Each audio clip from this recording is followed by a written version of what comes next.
Chapter 13. Dr. Seward's diary continued. The funeral was arranged for the next succeeding day, so that Lucy and her mother might be buried together.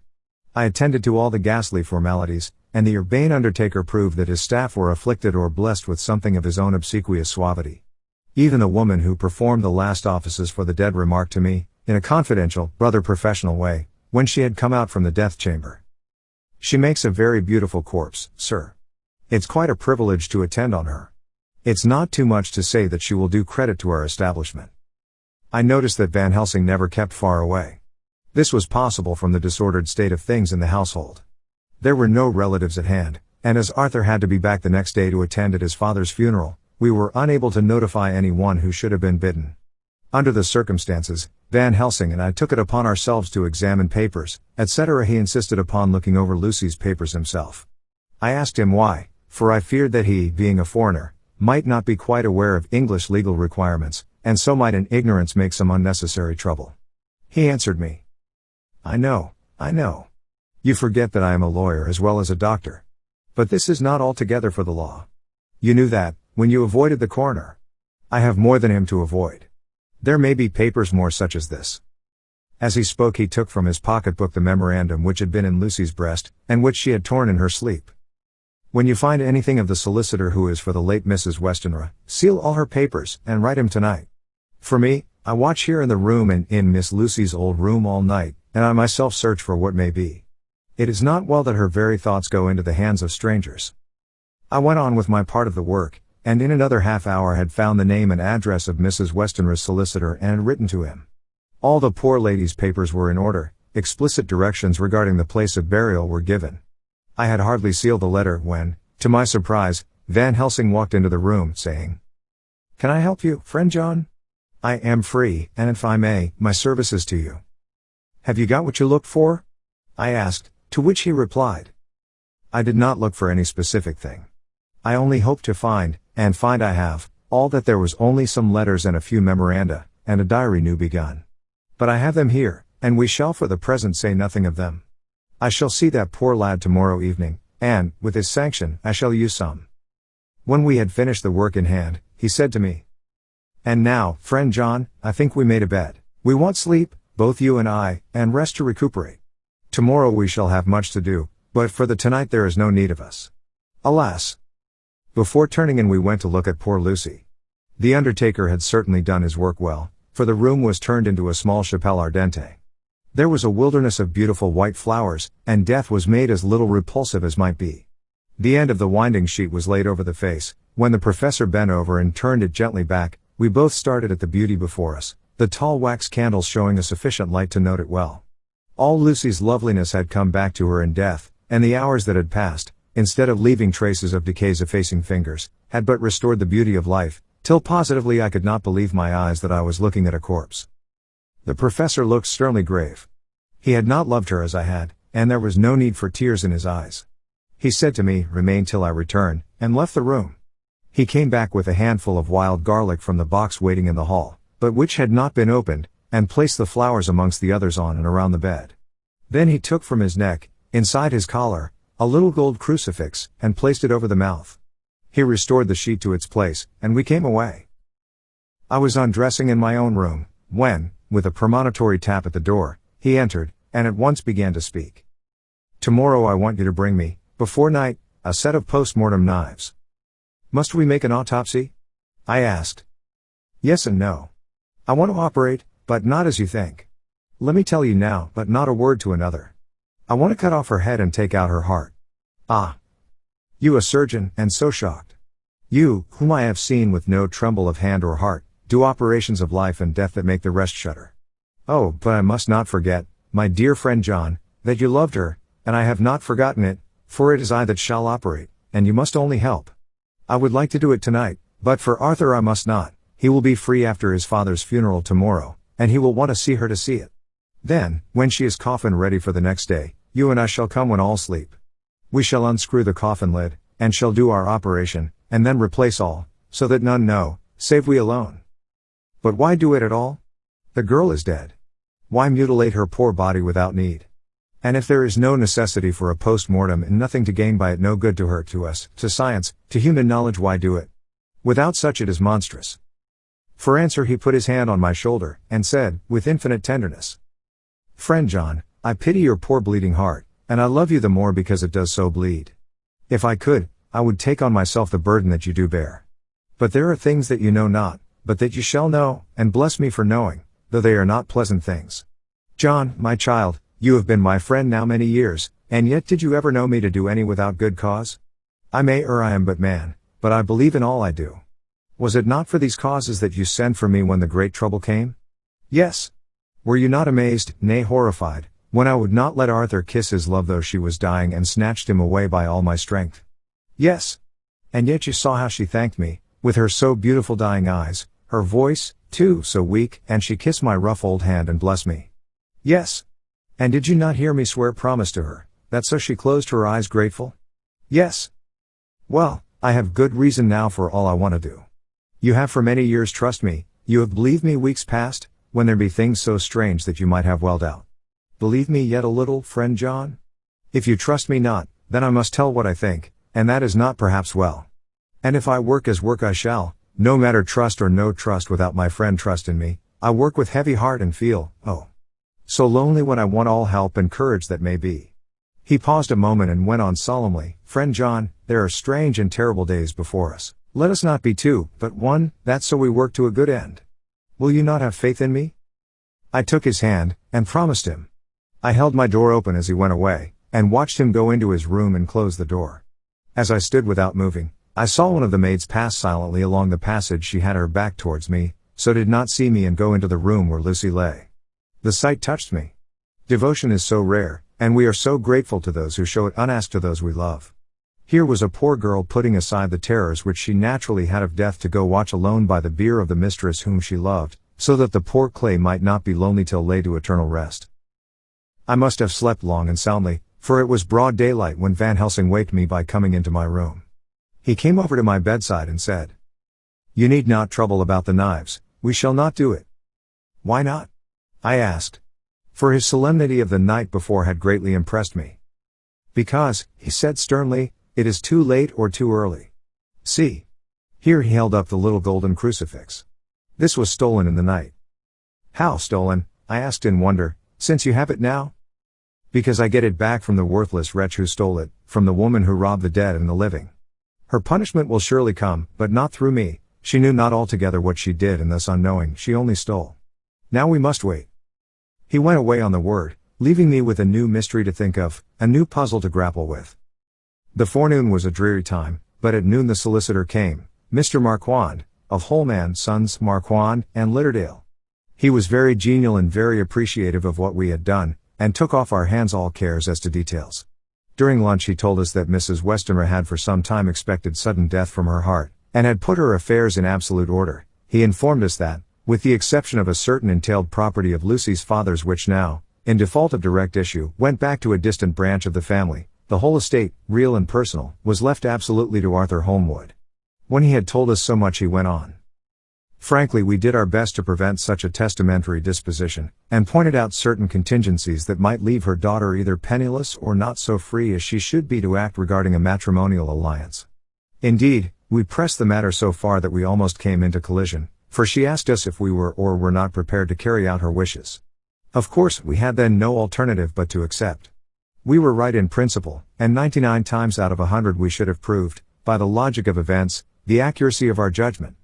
Frankly, however, I must admit that in this case any other form of disposition would have rendered impossible the carrying out of her wishes.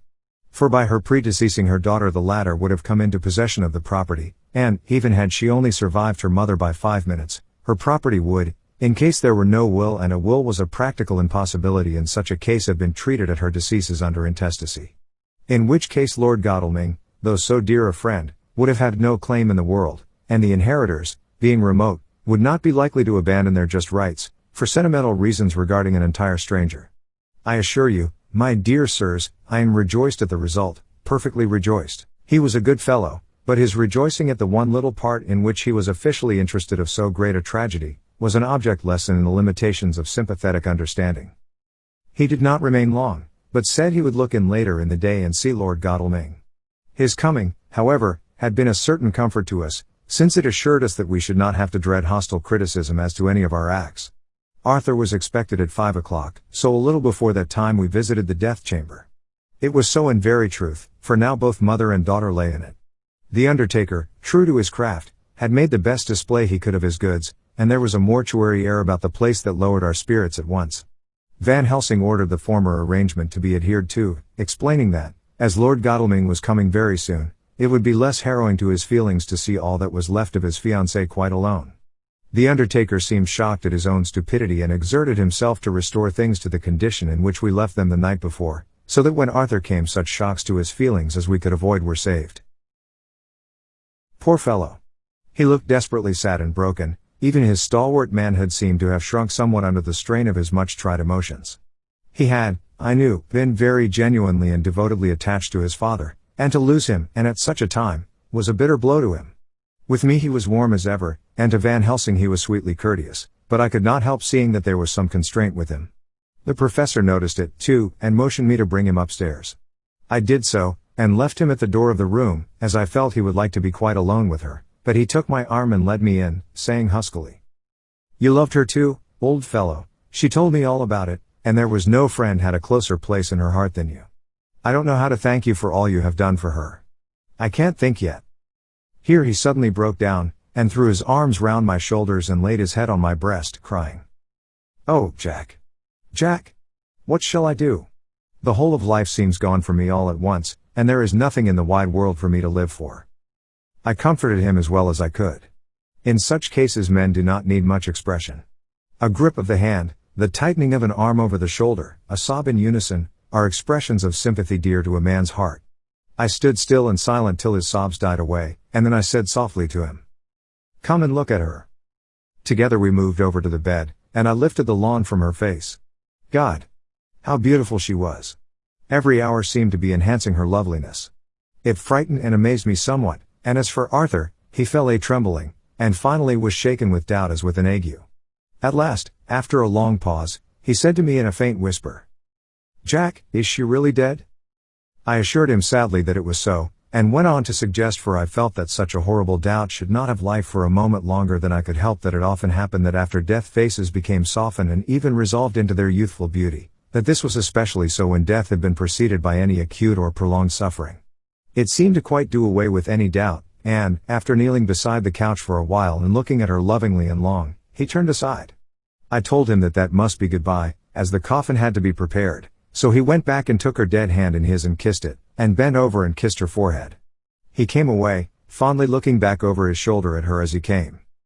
I left him in the drawing room, and told Van Helsing that he had said goodbye, so the latter went to the kitchen to tell the undertaker's men to proceed with the preparations and to screw up the coffin. When he came out of the room again I told him of Arthur's question, and he replied, "I am not surprised, just now I doubted for a moment myself." We all dined together, and I could see that poor Art was trying to make the best of things. Van Helsing had been silent all dinner time, but when we had lit our cigars he said, "Lord," but Arthur interrupted him. No, not that, for God's sake. Not yet at any rate. Forgive me, sir, I did not mean to speak offensively. It is only because my loss is so recent." The professor answered very sweetly, "I only used that name because I was in doubt. I must not call you Mr., and I have grown to love you, yes, my dear boy, to love you as Arthur." Arthur held out his hand, and took the old man's warmly. "Call me what you will," he said.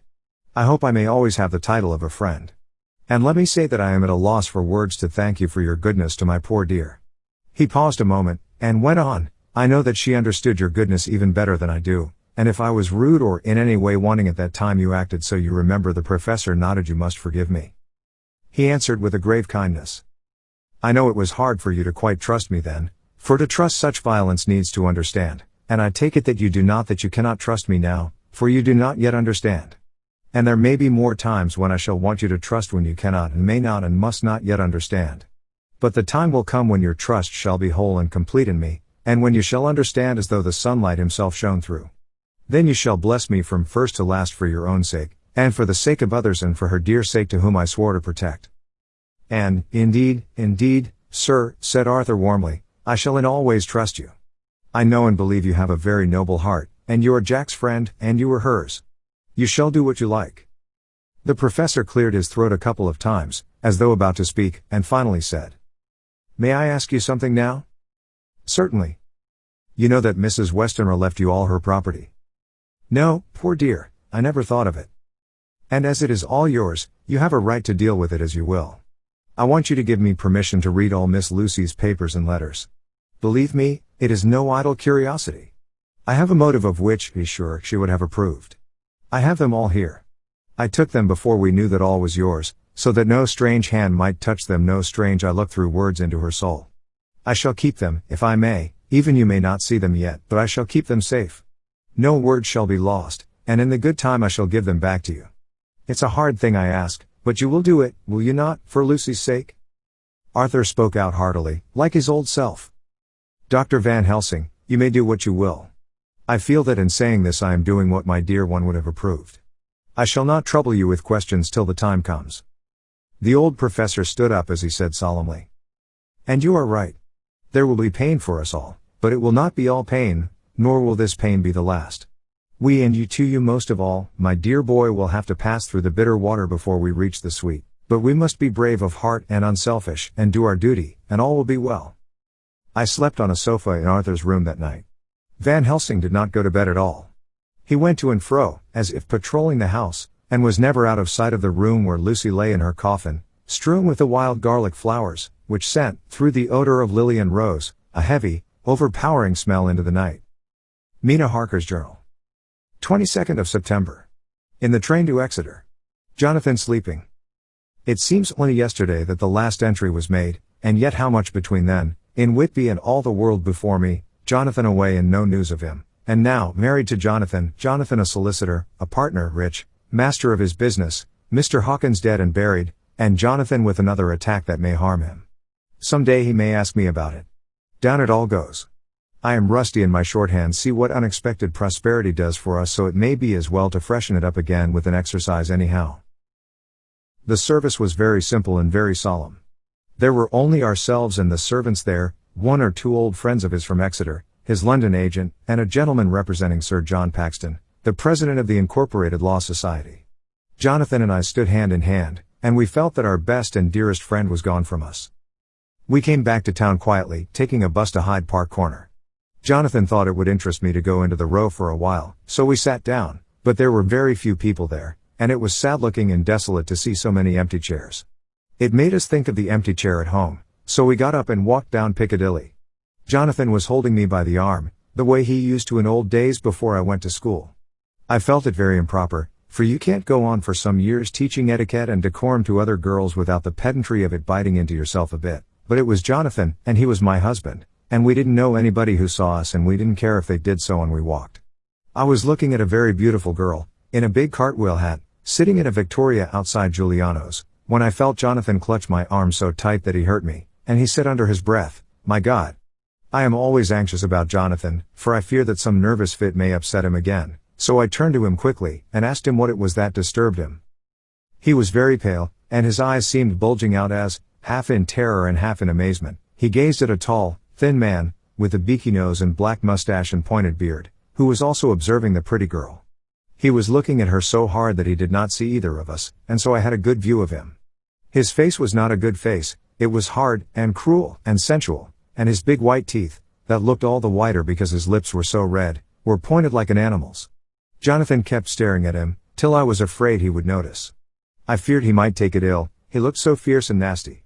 I asked Jonathan why he was disturbed, and he answered, evidently thinking that I knew as much about it as he did, "Do you see who it is?" "No, dear," I said, "I don't know him. Who is it?" His answer seemed to shock and thrill me, for it was said as if he did not know that it was to me, Mina, to whom he was speaking. "It is the man himself." The poor dear was evidently terrified at something, very greatly terrified. I do believe that if he had not had me to lean on and to support him he would have sunk down. He kept staring. A man came out of the shop with a small parcel, and gave it to the lady, who then drove off. The dark man kept his eyes fixed on her, and when the carriage moved up Piccadilly he followed in the same direction, and hailed a hansom. Jonathan kept looking after him, and said, as if to himself, "I believe it is the Count, but he has grown young. My God, if this be so. Oh my God. My God! If I only knew. If I only knew. He was distressing himself so much that I feared to keep his mind on the subject by asking him any questions, so I remained silent. I drew him away quietly, and he, holding my arm, came easily. We walked a little further, and then went in and sat for a while in the green park. It was a hot day for autumn, and there was a comfortable seat in a shady place. After a few minutes staring at nothing, Jonathan's eyes closed, and he went quietly into a sleep, with his head on my shoulder. I thought it was the best thing for him, so did not disturb him. In about 20 minutes he woke up, and said to me quite cheerfully, "Why, Mina, have I been asleep? Oh, do forgive me for being so rude. Come, and we'll have a cup of tea somewhere." He had evidently forgotten all about the dark stranger, as in his illness he had forgotten all that this episode had reminded him of. I don't like this lapsing into forgetfulness, it may make or continue some injury to the brain. I must not ask him, for fear I shall do more harm than good, but I must somehow learn the facts of his journey abroad. The time has come, I fear, when I must open that parcel, and know what is written. Oh, Jonathan, you will, I know, forgive me if I do wrong, but it is for your own dear sake. Later. A sad homecoming in every way, the house empty of the dear soul who was so good to us, Jonathan still pale and dizzy under a slight relapse of his malady, and now a telegram from Van Helsing, whoever he may be. You will be grieved to hear that Mrs. Westenra died 5 days ago, and that Lucy died the day before yesterday. They were both buried today. Oh, what a wealth of sorrow in a few words. Poor Mrs. Westenra. Poor Lucy. Gone, never to return to us. And poor Arthur, to have lost such sweetness out of his life. God help us all to bear our troubles. Dr. Seward's Diary. 22nd of September. It is all over. Arthur has gone back to Ring, and has taken Quincy Morris with him. What a fine fellow is Quincy. I believe in my heart of hearts that he suffered as much about Lucy's death as any of us, but he bore himself through it like a moral Viking. If America can go on breeding men like that, she will be a power in the world indeed. Van Helsing is lying down, having a rest preparatory to his journey. He goes over to Amsterdam tonight, but says he returns tomorrow night, that he only wants to make some arrangements which can only be made personally. He is to stop with me then, if he can. He says he has work to do in London which may take him some time. Poor old fellow. I fear that the strain of the past week has broken down even his iron strength. All the time of the burial he was, I could see, putting some terrible restraint on himself. When it was all over, we were standing beside Arthur, who, poor fellow, was speaking of his part in the operation where his blood had been transfused to his Lucy's veins. I could see Van Helsing's face grow white and purple by turns. Arthur was saying that he felt since then as if they two had been really married and that she was his wife in the sight of God. None of us said a word of the other operations, and none of us ever shall. Arthur and Quincy went away together to the station, and Van Helsing and I came on here. The moment we were alone in the carriage he gave way to a regular fit of hysterics. He has denied to me since that it was hysterics, and insisted that it was only his sense of humor asserting itself under very terrible conditions. He laughed till he cried, and I had to draw down the blinds lest any one should see us and misjudge, and then he cried, till he laughed again, and laughed and cried together, just as a woman does. I tried to be stern with him, as one is to a woman under the circumstances, but it had no effect. Men and women are so different in manifestations of nervous strength or weakness. Then when his face grew grave and stern again I asked him why his mirth, and why at such a time. His reply was in a way characteristic of him, for it was logical and forceful and mysterious. He said, "Ah, you don't comprehend, friend John. Do not think that I am not sad, though I laugh. See, I have cried even when the laugh did choke me. But no more think that I am all sorry when I cry, for the laugh he come just the same. Keep it always with you that laughter who knock at your door and say, 'May I come in?' is not the true laughter. No. He is a king, and he come when and how he like. He ask no person, he choose no time of suitability. He say, 'I am here.' Behold, in example I grieve my heart out for that so sweet young girl, I give my blood for her, though I am old and worn, I give my time, my skill, my sleep, I'll let my other sufferers want that so she may have all. And yet I can laugh at her very grave laugh when the clay from the spade of the sexton drop upon her coffin and say thud, thud, to my heart, till it send back the blood from my cheek.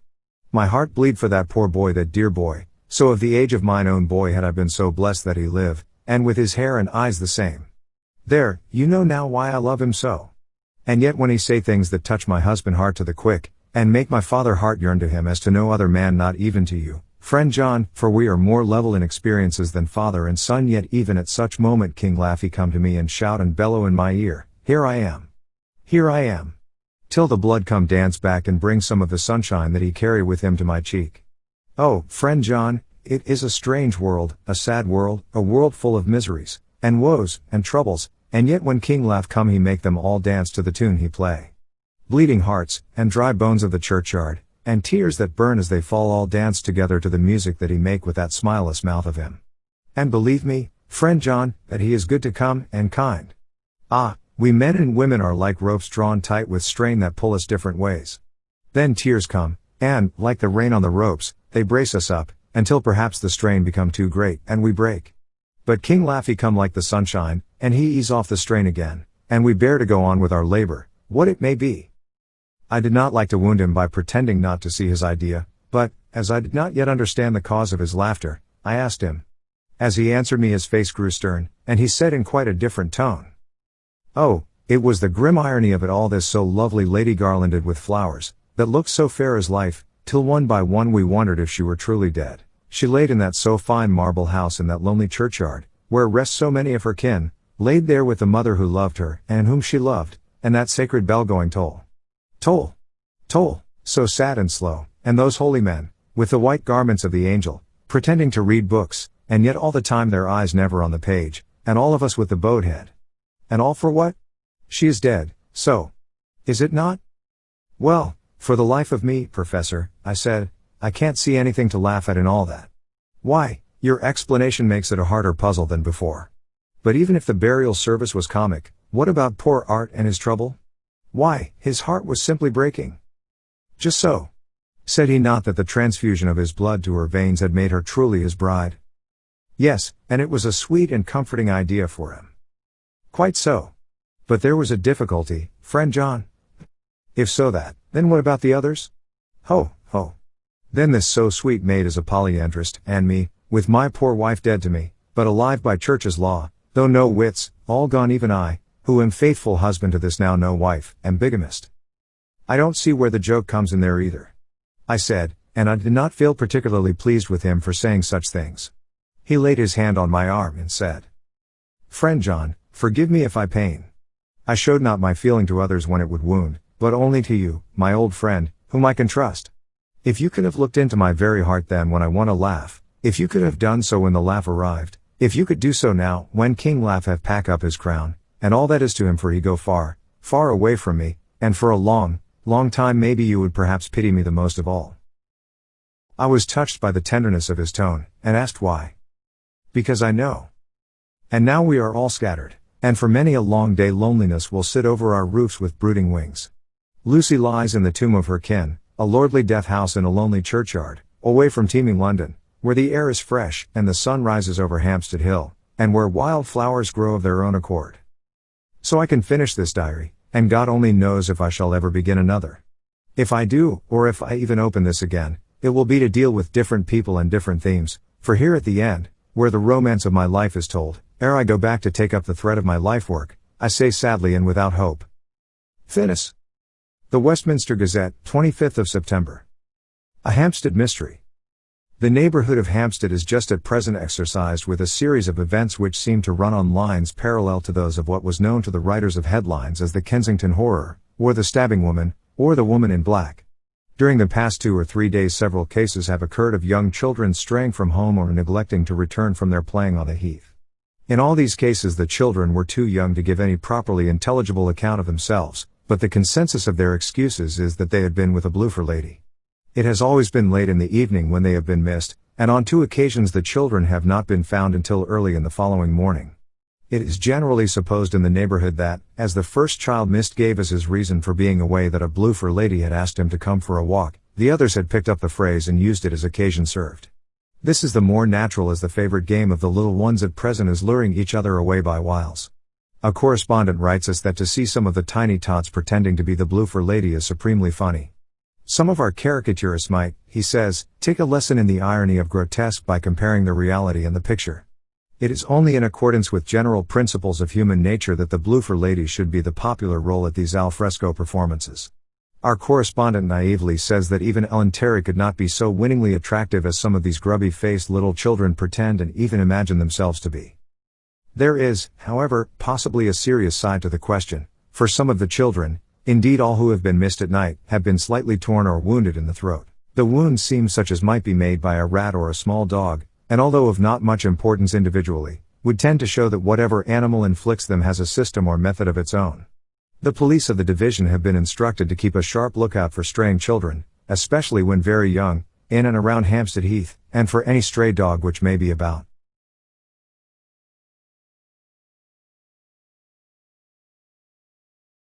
The Westminster Gazette, 25th of September.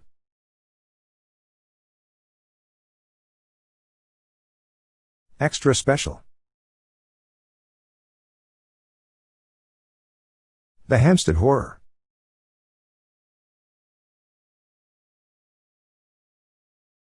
Another child injured.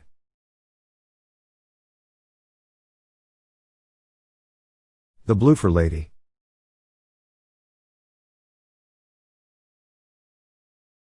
We have just received intelligence that another child, missed last night, was only discovered late in the morning under a furze bush at the Shooter's Hill side of Hampstead Heath, which is, perhaps, less frequented than the other parts.